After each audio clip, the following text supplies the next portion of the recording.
वाहिगुरू जी का खालसा, वाहिगुरू जी की फ़तेह।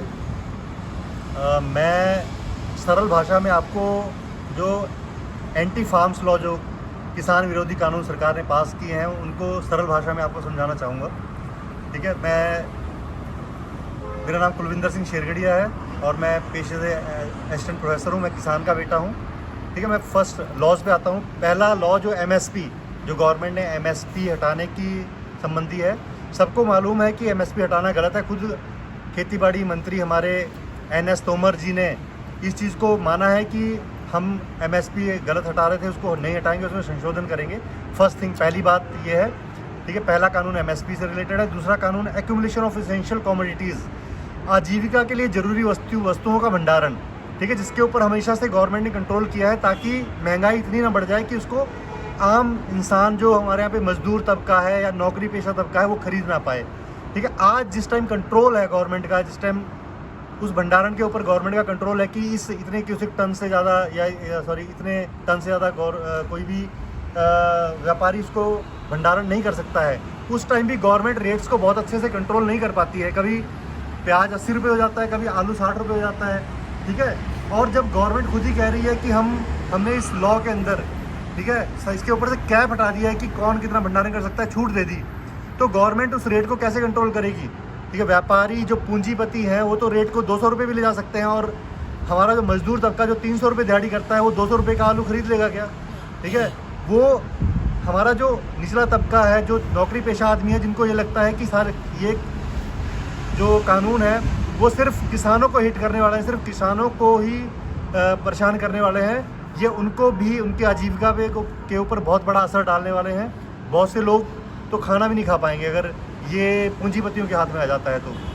ठीक है, ये जो हमारी कॉन्स्टिट्यूशन का आर्टिकल 21 है उसका भी वायलेशन है, क्योंकि वो राइट टू लिव, जीने का अधिकार देता है हर इंसान को। देश के संविधान ने में लिखा है कि हर इंसान को जीने का अधिकार है।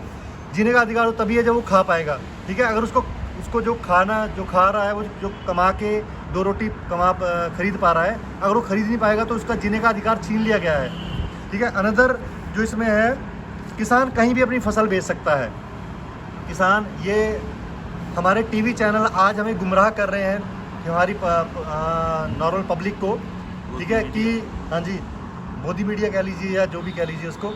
ठीक है, गवर्नमेंट के माउथ पीस हैं, वो गवर्नमेंट के स्पोक डॉग हैं, जो गवर्नमेंट कहती है उसको ही एग्जैजरेट करते हैं, उसको बढ़ा चढ़ा के बताते हैं।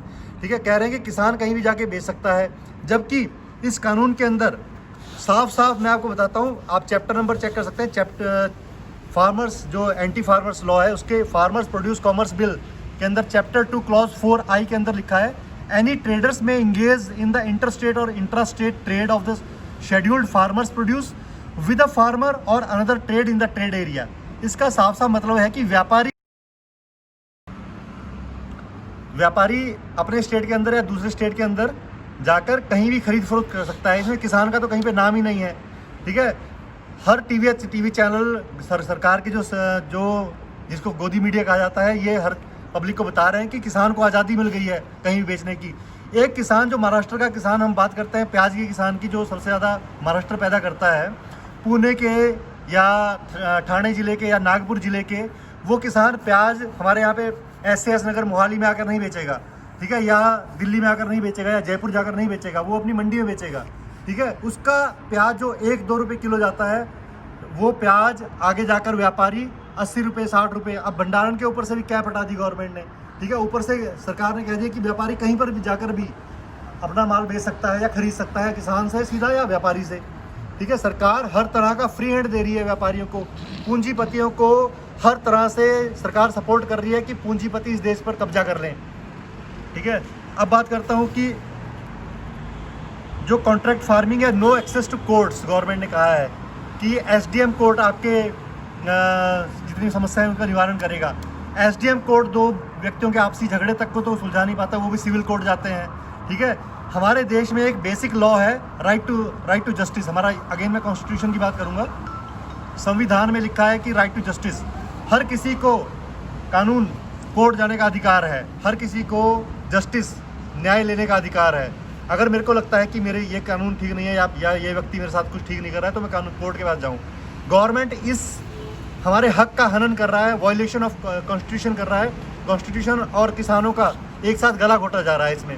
इस कानून के अंदर गवर्नमेंट ने कहा है कि कोर्ट्स, किसान कोर्ट में नहीं जा सकता है, ठीक है। राइट टू जस्टिस जो हमारा कॉन्स्टिट्यूशन ऑफ इंडिया में आर्टिकल 14 और 21 लिबर्टी देता है कि हर किसी को जस्टिस, न्याय लेने का अधिकार है, उसको गवर्नमेंट प्रतिपादित कर रही है, उसको ख़त्म कर रही है साफ साफ। और सरकार को इस चीज़ को क्लियर करना चाहिए कि वो ऐसा क्यों कर रही है, इन पूंजीपतियों को सपोर्ट करने के लिए किसान का और हमारे संविधान का भी साथ में क्यों गला घोट रही है, ठीक है। देश की जुडिशरी जितनी भी है, बार काउंसिल ऑफ इंडिया, वकीलों का हमारा, या सुप्रीम कोर्ट है जितने भी, उनसे मेरी रिक्वेस्ट है कि वो इस चीज़ के ऊपर संज्ञान लें, ठीक है। इस चीज़ के ऊपर जल्दी से जल्दी इसके ऊपर एक्शन लें, क्योंकि गवर्नमेंट क्लियर पूंजीपतियों को हमारा देश दे रही है, सबको उनको फ्री हैंड दे रही है हर चीज़ में, और हमारे कॉन्स्टिट्यूशन तक का गला घोटा जा रहा है। और मैंने 2 आर्टिकल आपको गिनवाए, दोनों जो हमारे कॉन्स्टिट्यूशन का वॉयलेशन कर रहे हैं।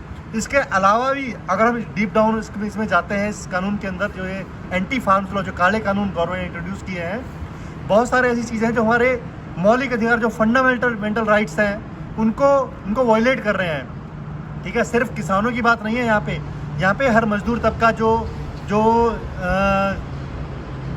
खेती बाड़ी से जुड़ी हुई चीज़ों को खरीदता है, ठीक है, उनको खरीद नहीं पाएगा, तो ऑब्वियसली उनके भी जेब पे असर जा रहा है, ठीक है। जो हमारा नौकरी पेशा तबका है, जो सर्विस क्लास है, उसको लगता है कि शायद किसानों का बिल है, हमें इससे सेपरेट रहना चाहिए, ठीक है। उनकी भी जेब के ऊपर सीधा असर पड़ने वाला है। और गवर्नमेंट, हाँ जी, दुकानदार को भी, हर किसी को, ठीक है, हर किसी के ऊपर फ़र्क पड़ने वाला है। क्योंकि जैसा कि एक स्टेट यूपी में अभी ये जो कोरोना पैंडेमिक आया है, इसी के दौरान यूपी में एक लॉ पास हुआ है कि कोई भी फैक्ट्री किसी भी व्यक्ति को कभी भी निकाल सकती है, वो कोर्ट में नहीं जा सकता, ठीक है। एक एक करके पहले लेबर को वहाँ पे दबाया गया, फिर यहाँ पे किसानों को दबाया जा रहा है, ठीक है। किसानों के खिलाफ, संविधान के खिलाफ जाके कोर्ट, हमारे यहाँ पे कानून पास किए जा रहे हैं। कल किसी सर्विस क्लास के ऊपर आ जाएगी बात, फिर पुलिस के ऊपर या किसी आर्मी के, किसी भी डिपार्टमेंट के ऊपर आ सकती है। तो we have to be together, हमें सबको इकट्ठा होना है, ठीक है। आज अगर एक के साथ अन्याय हो रहा है, बाकी सब चुप हैं, तो इसका मतलब आप भी अन्याय का साथ दे रहे हो, ठीक है जी। खेतीबाड़ी मंत्री हमारे NS तोमर जी ने खुद माना है कि कानून में खामियां हैं, वो इसमें संशोधन करेंगे। बट बात संशोधन की नहीं है। जब किसान, ये जो काले कानून है, जब संसद से पास हुए हैं तो संसद में ही खारिज किए जाए, ना कि इसको किसी मीटिंग में बुला के हमें किसानों को ये समझाया जाए। समझाना नहीं, इसको गुमराह करना कहेंगे। किसानों को गुमराह ना किया जाए कि इसको मीटिंग में आके आप इसमें संशोधन किया जाएगा। संशोधन जब सारी की सारी चीज़ें ठीक गलत हैं, कॉन्स्टिट्यूशन के अगेंस्ट है, संविधान के अलग है, तो उसका संसद में ही उसको खारिज किया जाए, ठीक है। अगर कानून में कुछ गुंजाइश है, गवर्नमेंट चाहती है कुछ बनाना, किसानों का कुछ हित चाहती है, तो इसके ऊपर कमेटी बिठा दी जाए, ठीक है। गवर्नमेंट कमेटी में किसानों को ले साथ में, और इन काले कानूनों के ऊपर विचार किया जाए बैठ के, ठीक है। इससे बेटर है कि स्वामीनाथन कमीशन जो C-250 रेट देती है वो पास कर दिया जाए। मैं सिर्फ इतना कहना चाहूँगा कि ये देश किसान पूंजीवादियों के हाथ में नहीं जाने देगा।